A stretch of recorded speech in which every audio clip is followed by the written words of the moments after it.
दिल्ली शराब घोटाला मामले में बड़ा खुलासा हुआ। शराब नीति से जुड़े 4000 से अधिक ईमेल दिल्ली सरकार को आए हैं, जिसे जनता ने भेजा था। हालांकि जनता के सुझाव को नीति में लागू नहीं किया गया था।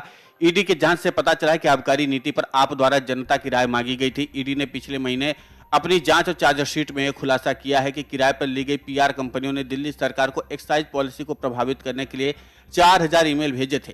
सीबीआई भी इसी तर्ज पर मामले की जांच कर रही है और दोनों एजेंसियों की जांच में समानता हो सकती है। ईडी ने खुलासा किया कि दानिश अधिकारी सी अरविंद ने जांच एजेंसी को बताया था कि मनीष सिसोदिया ने उन्हें विशेष तरीके से उत्पाद शुल्क नीति का मसौदा तैयार करने के लिए कहा था।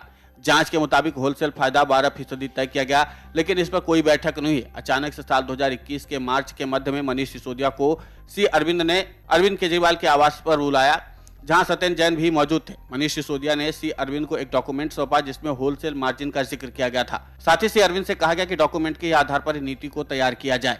ठीक इसी तरह की पॉलिसी बनाने के लिए 4000 ईमेल भेजे गए थे। चार्जशीट के मुताबिक जांच में भी खुलासा किया गया कि बिनोय बाबू ISWAI द्वारा किराए पर ली गई मीडिया एजेंसियों के माध्यम से अधिकारियों को 4000 ईमेल भेजने की साजिश का हिस्सा थे।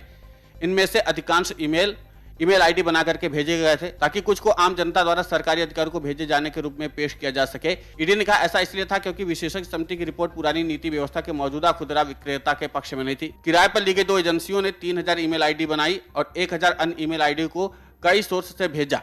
उन्होंने मसौदा प्रारूप तैयार किए और विशेषज्ञ समिति की रिपोर्ट के पक्ष में दिल्ली सरकार को 4000 ईमेल भेजे। सरकार की बैठक में 3 मंत्री थे, जिनमें मनीष सिसोदिया, सत्येंद्र जैन और कैलाश गहलोत थे। इनमें से 2 पहले हिरासत में हैं। ईडी की चार्जशीट में निम्नलिखित उदाहरण दिए गए हैं जहां जनता की राय को स्वीकार नहीं किया गया है। ईडी ने कहा ऐसा इसलिए था क्योंकि विशेषज्ञ समिति की रिपोर्ट पुरानी नीति व्यवस्था के मौजूदा खुदरा विक्रेता के पक्ष में नहीं थी। किराए पर ली गई एजेंसियों ने 3000 ईमेल आईडी बनाई और 1000 अन्य ईमेल आईडी के कई सोर्स से भेजा था। उन्होंने मसौदा प्रारूप तैयार किया और विशेषज्ञ समिति की रिपोर्ट के पक्ष में दिल्ली सरकार को 4000 ईमेल भेजे गए थे। इसका बार-बार जिक्र ईडी ने किया है। विशेषज्ञ समिति की रिपोर्ट के पक्ष में दिल्ली सरकार को 4000 ईमेल भेजे गए थे। सरकार की बैठक में जो मंत्री थे उन लोगों ने भी इसी मसौदे को मंजूरी दी थी। यही कारण कि ईडी इस मामले पर नए तरीके से अब पेंच फंसाती हुई नजर आ रही है। अगर इन सवालों के जरिए एक बार फिर से मनीष सिसोदिया से पूछताछ की गई तो फिर जाहिर सी बात है आगे मनीष सिसोदिया की मुश्किलें बढ़ सकती हैं।